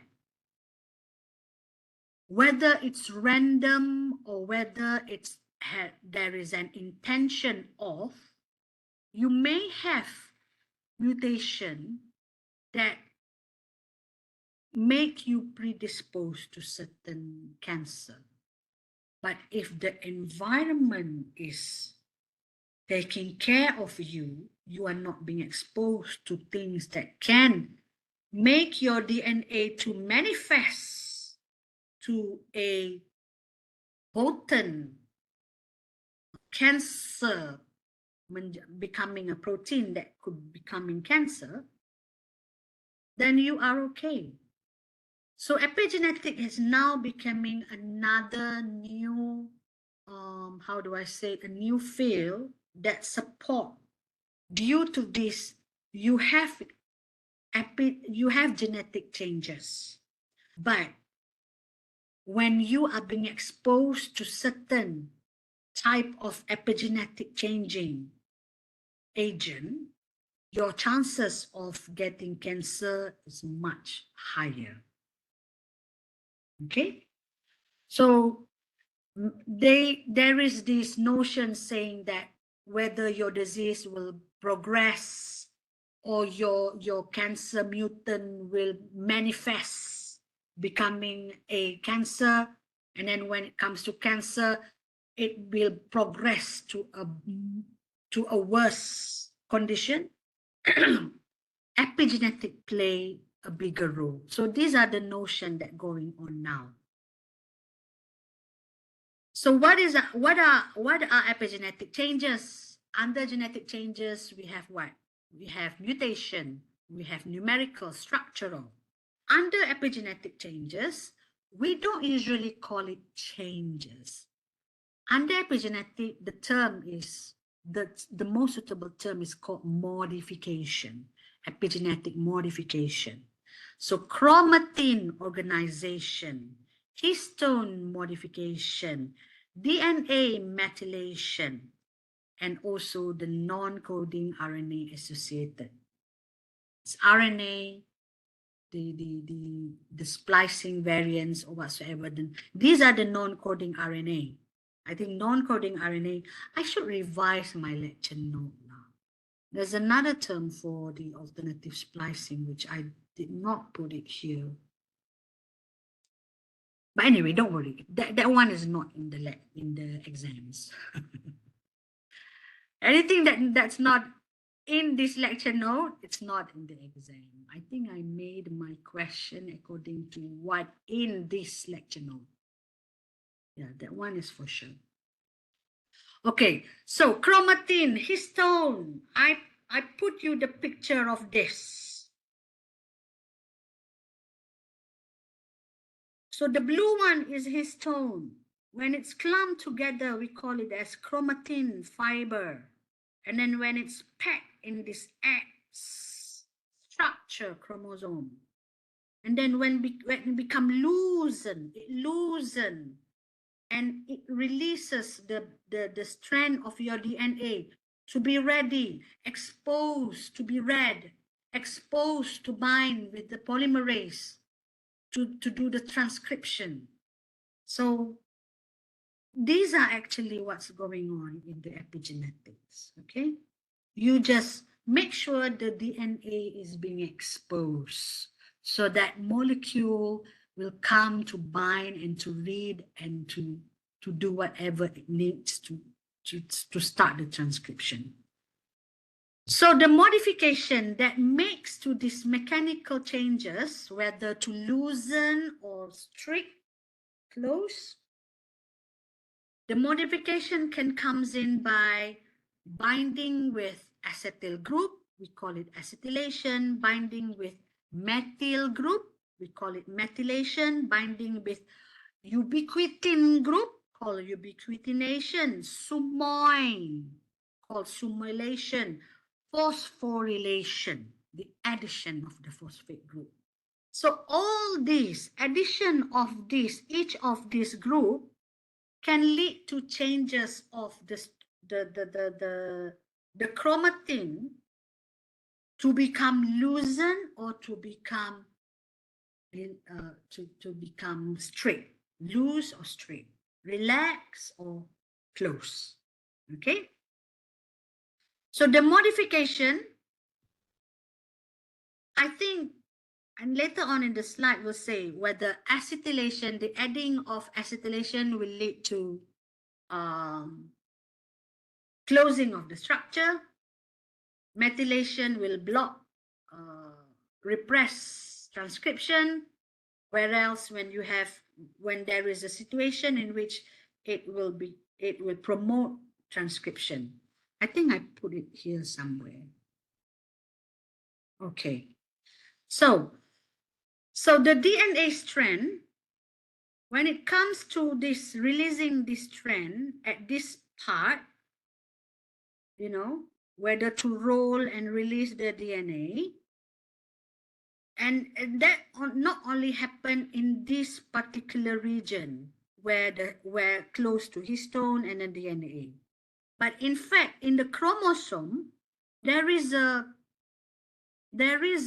situation, or the chromosome part itself, we call it heterochromatin, where it is more condensed, and when it condenses, the genes are silent because it's condensed and nothing can enter the condensed region for polymerase, for other molecule to come and to read it, because it's so packed.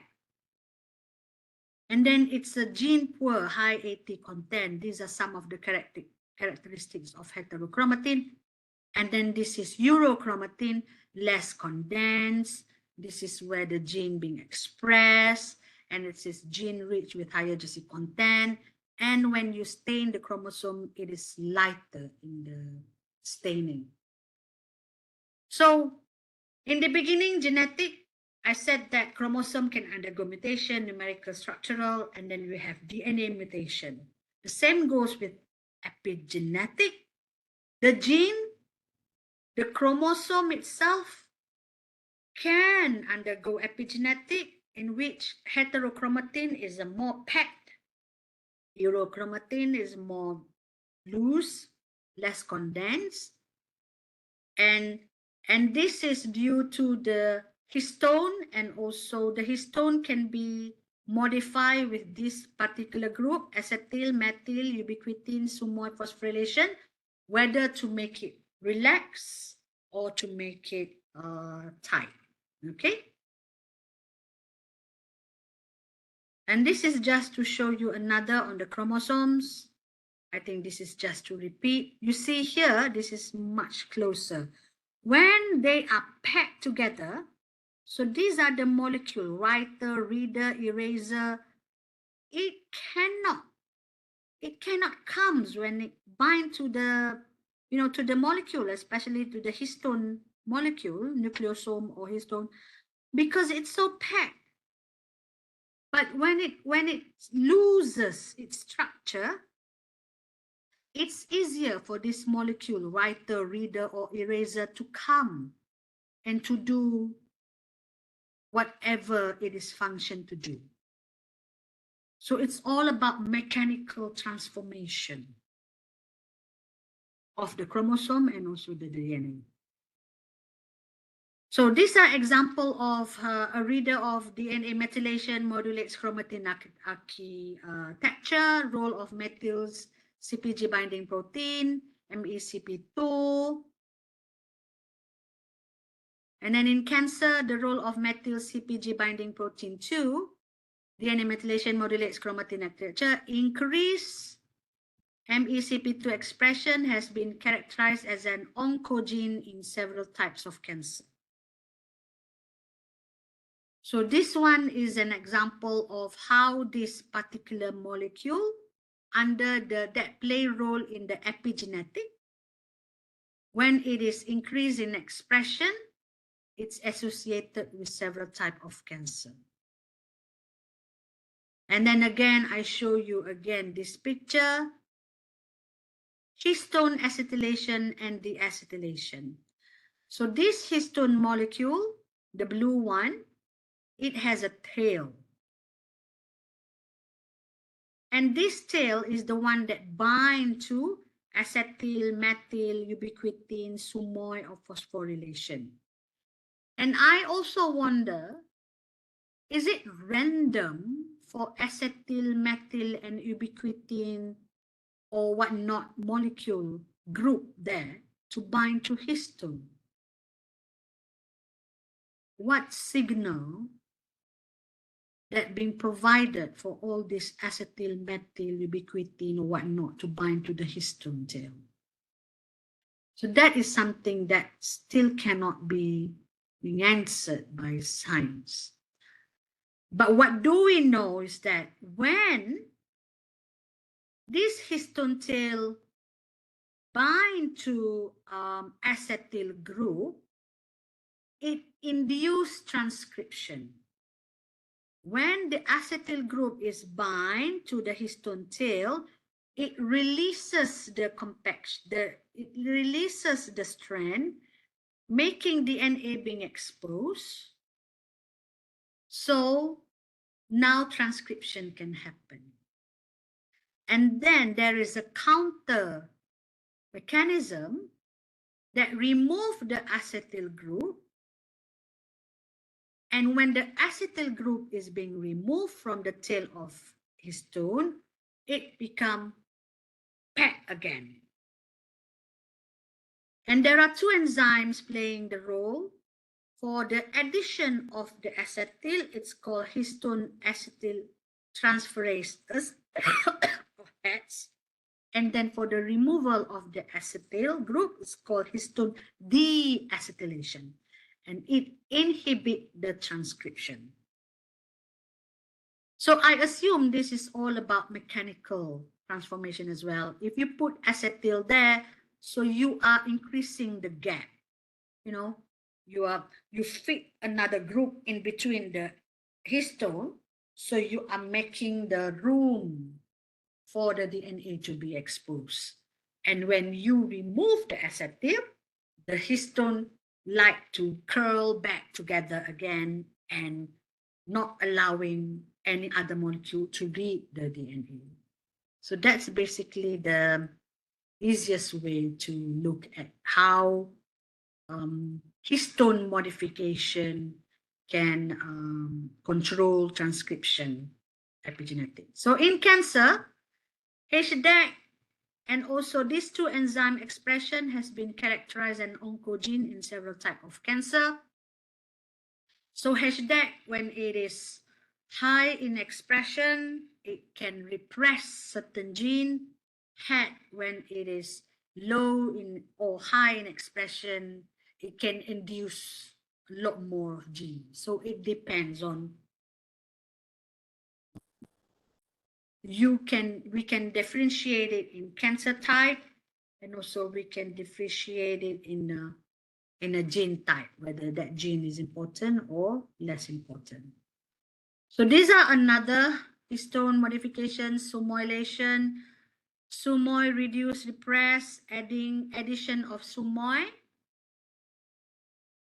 reduce, and then you can do your research, you can do your homework to check ubiquitin, whether it's repressed or induced, and what are the enzyme involved, and then phosphorylation, what are the function of whether it repressed or induced, and then you can find whether it's what are the enzymes involved in this phosphorylation.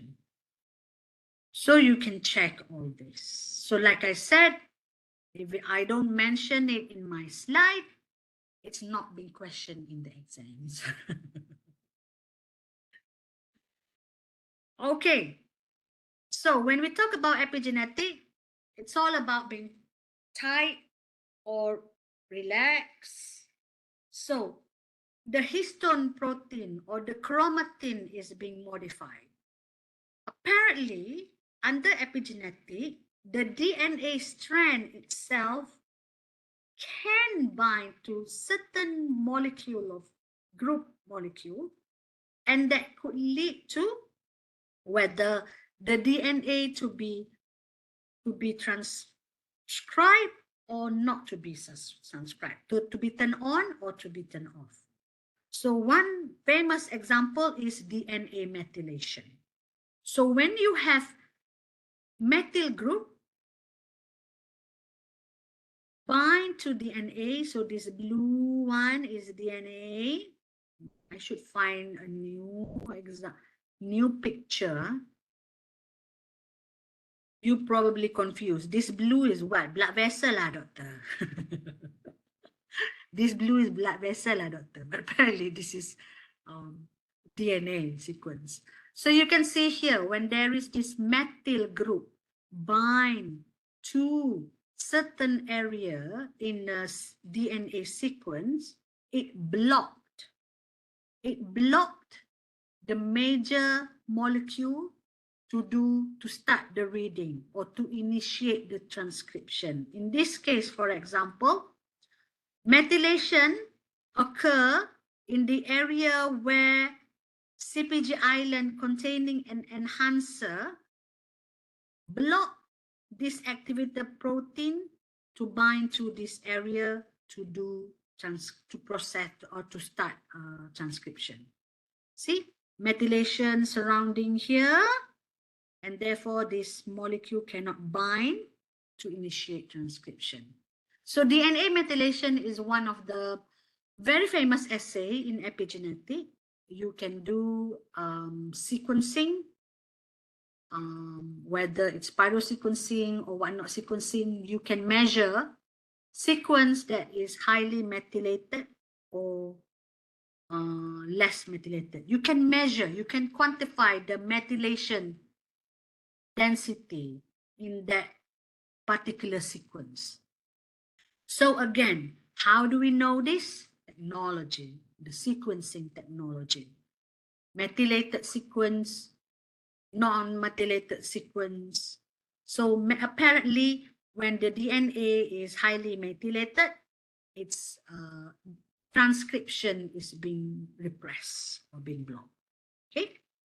So histone modification and DNA methylation is two mechanisms in epigenetic that is now currently very famous when you do study epigenetic. Okay, so in cancer, increased methylation has been characterized as an oncogene in several types of cancer. You can read more on that. And lastly, for the epigenetic is RNA. So RNA, you have mRNA, you have non-coding RNA. mRNA is the one that codes the protein. Non-coding RNA is the one that non-code for anything. But apparently, even though it's non-coding, it does have quite an important role in our physiology. So for non-coding, we have ribosomal RNA, transfer RNA, small nuclear RNA, small nuclear RNA and snRNA. What's the difference between these two? snRNA and snRNA? Okay. Anyway, RNA and then other. Then for the RNA, we have microRNA, we have siRNA. So microRNA, I'm sure you have heard it, quite famous microRNA. It can modulate the expression of gene, whether regulate means whether it suppress expression or it increase expression. And then we have siRNA, silent small interfering RNA or silence RNA. So non-coding RNA is a functional RNA molecule that is transcribed from DNA, translate to protein. Non-coding RNA that is, but not translated into protein, and it can functions regulate gene expression. So in cancer, for example, reduced expression of microRNA has been associated with certain cancer, and it can be oncogene in several types of cancer. So that's for RNA. And then DNA microRNA, why did I put microRNA here? Need to bother this one. So epigenetic aberration, example, epigenetic aberration or changes in epigenetic that could lead to effect, especially in cancer, CPG island hypermethylation. So this is DNA, and then you see in the CPG island, similar to the one like the blood vessel example, you have methyl group bind to that particular, and then because of that methyl group, the molecule to initiate transcription is being blocked. So CPG island hypermethylation repress expression of gene, and this is especially related in retinoblastoma suppressor gene. So retinoblastoma suppressor gene, the example of retinoblastoma cancer, not only loss of heterozygosity, but also people have shown that retinoblastoma suppressor gene associated with hypermethylation in the CPG island. Okay, I think I used retinoblastoma twice to raise the example under the genetic and also epigenetic. Now, I think tutorial whatnot here is just to keep you do revision and you do reading. And this microarray, please ignore. And then the rest is, yeah, done. So that's my lecture note. Stop sharing. Okay, we have 15 more minutes to go and we start on quite late. What do you think? I will post in the e-learn the new lecture note with some modification. I think I have to because this is the last year's lecture note. So I need to put some things that I realized there and then name it as chapter 4 to 2023. Any question?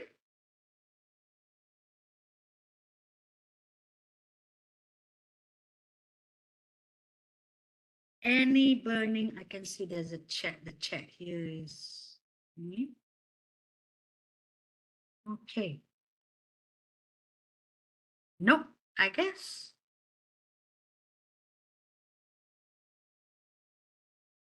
Not yet. Not yet. Not yet. What? Not yet. Not yet. Having a question to ask me. Yes. Okay. So, for this chapter, it will be in the test. There will be no assignment for this chapter. So I'll be teaching you guys how many? For 501. 501, this is the first lecture you see me. Chapter 4, cancer genome, cancer genetics, and epigenetics. And then you will see me again twice for 501 for tumor growth and metastasis, role of tumor microenvironment in tumor progression. So there will be 2 classes. The first class is 2 hours, 2 hours. So maybe now. For this chapter, the question will be in the test. Okay? But for the other chapter, tumor and tumor microenvironment, I will have an assignment for that one. So for this chapter, you just only to go through the lecture note and be ready for the test. And for the tumor microenvironment, that one, there will be a question from that chapter will appear in the final exam. And also there will be an assignment for that chapter. So for this one, more relaxed. Just read the lecture note for the test. That will happen. I'm not sure when. When? Do you guys know when is the test for 501? January. Is it? No. Final should be in March. So meaning that the test will be soon. I think so. I lost track of the time. Did Dr. Aniza tell you about there will be a test or this Friday? Okay. So, oh yeah. I see. Okay, I thought it will be somewhere much more further. So the question from this chapter will be in the test. I must have forgot what question I asked because I gave the question long time ago. I think in September, October or something. October. Yeah. But don't worry. Everything I ask is something inside the lecture. No. Okay? Don't worry. Yeah. So that's it. Let me stop the recording dulu because this part is